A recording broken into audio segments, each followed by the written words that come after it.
Her gün yeni bir kadın cinayetiyle sarsılıyoruz. Duyduğumuz her yeni cinayet haberi bizlere bu kadar da olmaz artık dedirtiyor.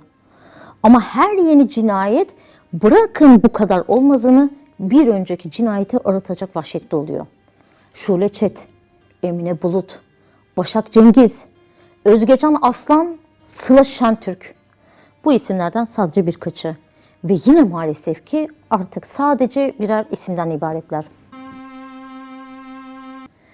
Kadın cinayetleri o kadar ürkütücü bir hal aldı ki rakamları dahi duymak istemiyoruz.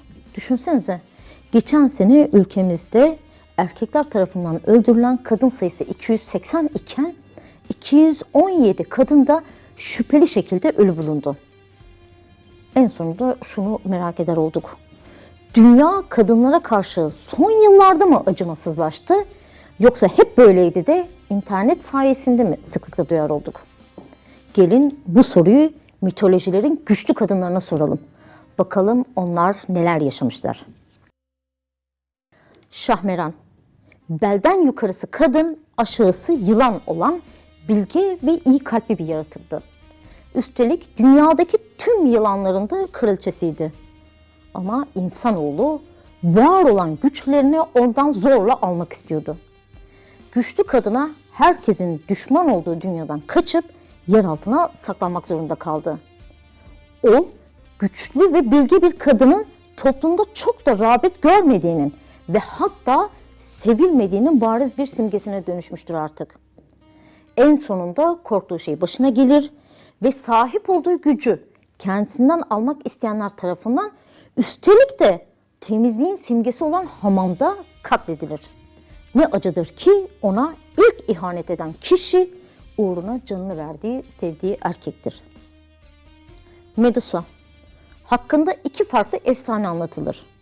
Efsanenin ilk versiyonunda Medusa çok güzel bir kızdır ve çok da dindardır. Ama dindar olması bile onu erkek saldırganlığına karşı koruyamaz. Athena'nın tapınağında görevli iken deniz tanrısı Poseidon'un tecavüzüne uğrar. Hem de tapınakta. Aslında Poseidon aralarındaki mücadeleyi kaybettiği için Athena'ya kızgındır. O da tabiri caizse hırsından sokak köpeğini tekmeler ve Medusa'ya tecavüz eder. Haliyle kendisi de bir kadın olan Athena'nın Medusa'ya sahip çıkmasını bekliyor insan. Ama hiç de yabancısı olmadığımız bir tepki verir ve güçlü olan tecavüzcü yerine mağdur olan kadını cezalandırır. Medusa'yı lanetler, saçları yerine yılanlar çıkan çirkin bir yaratığa dönüştürür. O da yetmez, kardeşi Perseus'e onu öldürtür. Medusa ölürken bile insanlığa 2 evlat verir. Nihayetinde töre cinayetine kurban giden ilk mağdur kadın olarak tarihe geçer. İkinci versiyonda ise Medusa çok çirkin 3 Gorgon kız kardeşten biridir. O kadar çirkindir ki kendisini görenleri bakışlarıyla taşa dahi çevirebilir. Medusa efsanenin bu versiyonunda kimsenin lanetine uğramıyor. İhtiyaç da yok çünkü. Çok çirkin bir kadın olarak doğduğu için zaten lanetlidir. Medusa'nın sonu yine değişmez ve Perseus tarafından öldürülür. Demeter, bereket tanrıçası, çok güçlü bir kadın. En sevilen tanrıça hatta. Mitolojiye göre o olmasa ekinlerin bereketi olmaz ve insanlar aç kalır. O kadar güçlü yani. Bu kadar güçlü olmasına rağmen başka bir güçlü erkeğin, Poseidon'un dikkatini çeker. Ona karşı hiçbir daveti olmadığı gibi yana yakıla yavrusunu arıyordur o esnada.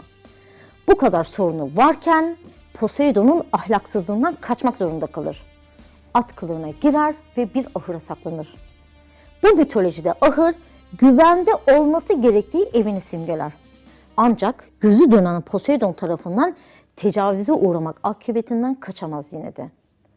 Yani evinde oturan, namuslu, gözü dışarı kaymayan bir kadın olması onu kurtaramamıştır. Persefon, Demeter gibi çok güçlü bir annenin ve Zeus gibi güçlü bir babanın kızı olmasına rağmen o da bir kadın olarak hissesini düşeni alır. Henüz buluğ çağında iken Babası Zeus başka bir güçlü erkek olan Hades'le anlaşır ve kızını bu adama verir. Annesi Demeter isyan eder, ağlar, her yerde kızını arar, dağ tepe dolaşır onu bulmak umuduyla.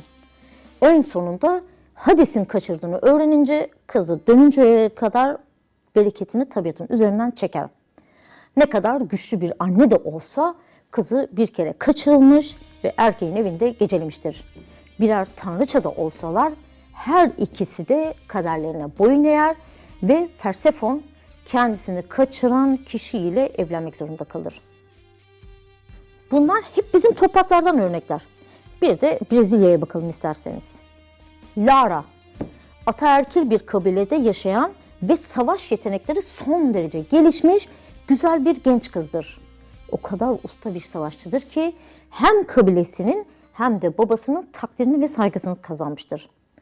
Ama kardeş de olsalar bir kadının gölgesinde kalmayı hazmedemeyen erkek kardeşlerinin kıskançlık oklarının hedefi olur.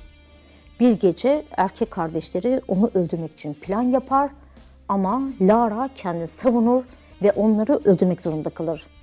Buna rağmen kabilesi tarafından cezalandırılır ve nehre atılır. Saymış olduğum kadınların hepsi toplum içerisinde sivrilen kadınlardır. Bir nevi ekstrem örnekler diyebiliriz. Geleneksel toplumların normlarına uyan kadınlar için durum daha adil miydi peki? O halde mikrofonu bu normların üstadı olan kadına Hera'ya çevirelim. Hera, antik Yunan'da evliliğin, doğumun ve ailenin simgesi olan tanrıçadır. Yuvasına sadık bir kadındır ve tüm çapkınlıklarına rağmen kocasına ve ailesine sadık kalmaktan asla vazgeçmez. Tam da toplumun istediği gibi en zorlu şartlar altında dahi ailesinden asla vazgeçmeyen bir kadın figürüdür. Zeus milyon kez kendisini aldatır. O her şeye rağmen yuvasına sahip çıkmaya devam eder. Ama kıskançlık göstermesi, aldatılmayı kabullenememesi nedeniyle yaptıklarından dolayı çokça tenkit edilir ve suçlamalara maruz kalır. Yani bir kadın olarak o da hissesini düşeni alır. Bu listeyi daha da uzatmak mümkün. Ancak ne kadar uzatırsak uzatalım, değişen sadece isimler olurken hikayeler hep baki kalacak. Hani derler ya, tarih tekerrürden ibarettir. Evet, tarih kadınlar için gerçekten tekerrürden ibaretmiş. Kadınsanız hayatta kalmanız, erkek iseniz değer verdiğiniz kadınların sağ kalması dileğiyle görüşmek üzere diyorum.